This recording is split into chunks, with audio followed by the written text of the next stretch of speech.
ayan mga ka-birdie, nandito na tayo sa basketing. Yan, kung nakikita nyo banda ron.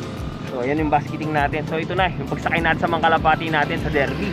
So nandito mga ka-birdie, yung kalapati natin na si Cookie at saka si Bornok. So tara mga ka-birdie, sakay na natin yung mga ibon natin. Baka sakay pa ng iba. So tara.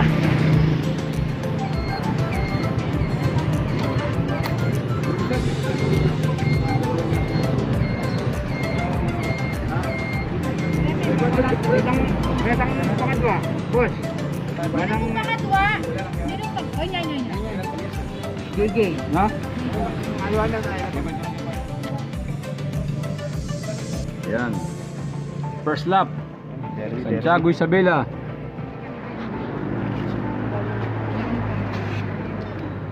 I-report ko rin. Rin po tayo dyan. Ibalik ko.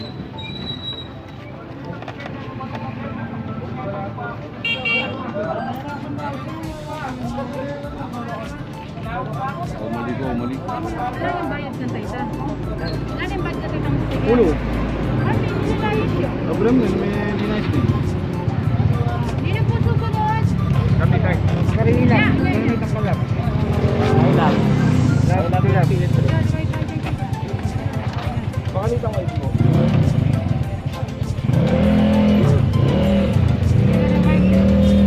Ayun lang, ganyan ba? Mamula lalo. Lula rin niya kayo. Po ba? Sige po ba? So ito mga ka-birdie, sakay na natin. So ayan, first lap derby natin. Santiago Isabela.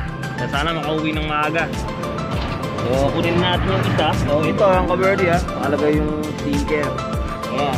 Cookie, first lap derby. Maaga ha.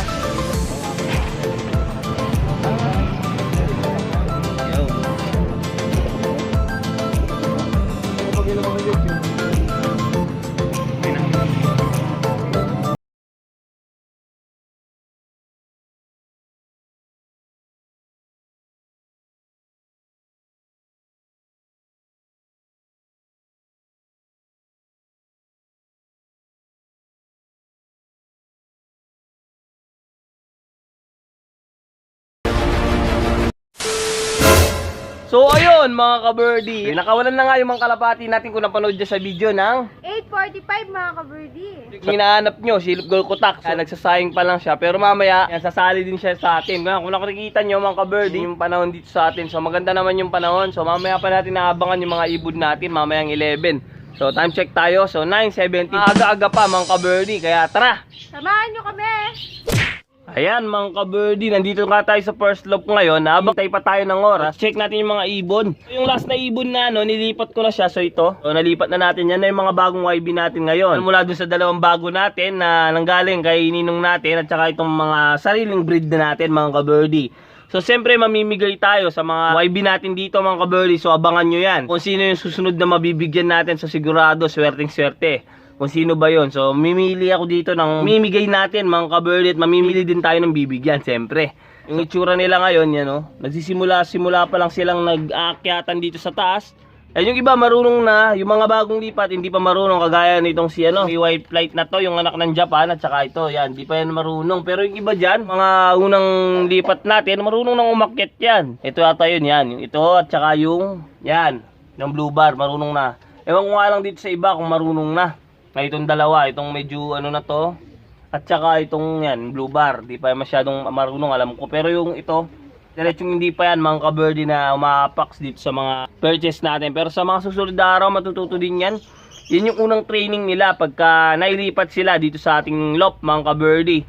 Pero yung dalawa dyan, nakatape na. Kung naalala nyo, itong Riesel at saka itong blue bar na may puti sa ulo.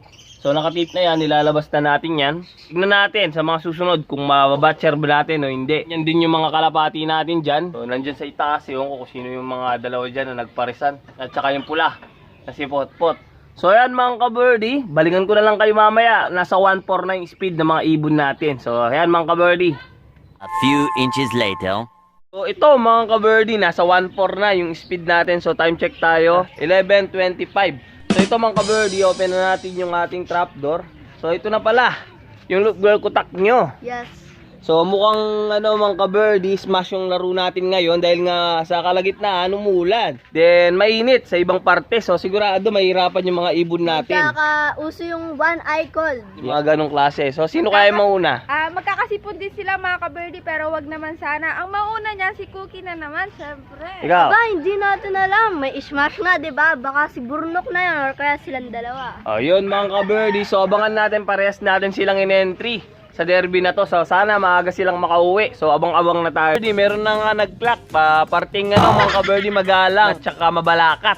So meron na tayong nag-clock. So sigurado papalapit na yung mga ibon yan. So sana kasama yung mga ibon natin na pasali sa mga na yun, nakalusot mga ka-birdie. So ayan mga ka-birdie, abang-abang na ulit tayo. So kasama ng mga Ninja Turtle natin.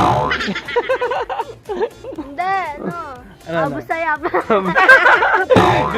So yun mga ka-birdie, abang-abang ulit tayo. Let's go. So ito na mga ka-birdie, time check tayo. 12:38. So malapit na mga ka-birdie na mag 800 yung speed natin. Pero may umiikot dito na ibon. Di ko alam kung sa atin to. Pero kaiba yung kulay. Mukhang hindi nga sa atin. Makulimlim talaga. So tignan natin mga ka-birdie kung makakawin umiikot. Di ko alam kung kanino ibon yan mga ka-birdie. Pero yan, dumilim na. Makulimlim na talaga. So mukhang makakatopan tayo ng ibon ngayon. So marami na din nag-clock sa mga parting dito sa atin.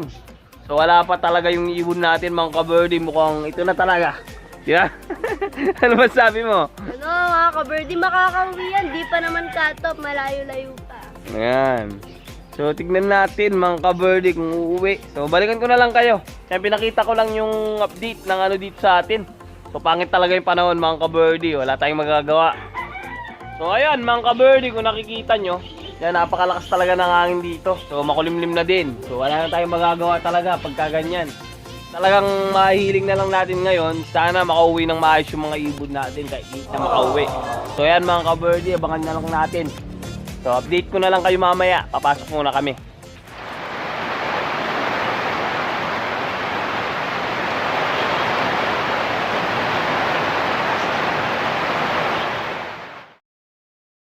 So ayan mga ka-birdie, nagpahinga ngayon Sir Bamboo nyo. Time check tayo, 2 o'clock na in the afternoon. So cut off na nga yung ibon natin.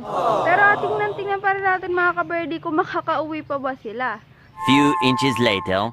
So ito mga ka-birdie, yan, time check tayo, 2:50 PM mga ka-birdie. So ito meron na tayong pauwi. Yun nga lang mga ka-birdie, cut off na.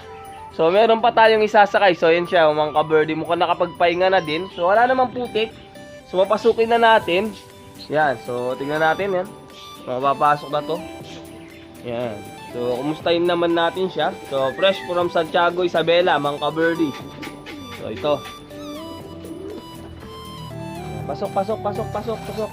Yan, mukhang nahirapan lang talaga yung ibon natin na makauwi ng maaga. O kahit na ganun, kahit na pangit yung panahon, at least nakauwi yung ibon natin. Yun ang importante mga ka-birdie. Kaklak pa rin natin siya. Kahit na late na siya mga ka-birdie, papasukin natin muna. So ito, papasok na yan. Ayun mga ka-birdie, kunin natin. So ito mga ka-birdie, kuhanin na natin. So check natin muna yung pangangatawan. Bukong sakto naman, di naman lumipis na masyado. Yun nga lang, medyo nahirapan. So medyo may basa-basa pa siya. So sigurado one eye cold to. Yan, so merong konting burug-burug. So kuhanin na natin yung sticker niya para may record tayo sa Yona. 00 3 8 9. So ayan mga ka-birdie, na-clock na natin. So ayan, medyo madilim lang konti dito sa loob ng loft. Pero abangan natin kung darating pa si Burnok mga ka-birdie. So ayan, ka-birdie, yan nga si Cookie lang yung natitirang nakauwi natin sa Santiago, Isabela. So wala na, sa kasamang palad, di nakauwi si Burnok mga ka-birdie. Pero kita naman sa ibon natin, wala siyang tukod. Pero kitang kita na nahirapan siya dun sa karera natin. Kaya kailangan bigyan natin siya ng, ngayon tayo unang gagamit nito mga ka-birdie, mga pang recover, Wakamoto at saka IDL pills. So bibigyan natin ngayon nito mga ka-birdie para tuluyan makaka-recover yung ibon natin para sa susunod na lap. Kahit na ganyan man yung nangyari, nakatop man yung ibon natin mga ka-birdie. So tuloy-tuloy pa rin tayo, lalaban pa rin tayo mga ka-birdie. Hindi tayo susuko. Ganyan tayo mga ka-birdie, kahit na gulong, sabi nga nila, gugulong pero di uurok. So ayan mga ka-birdie, napasubo na natin yung pang-recover natin.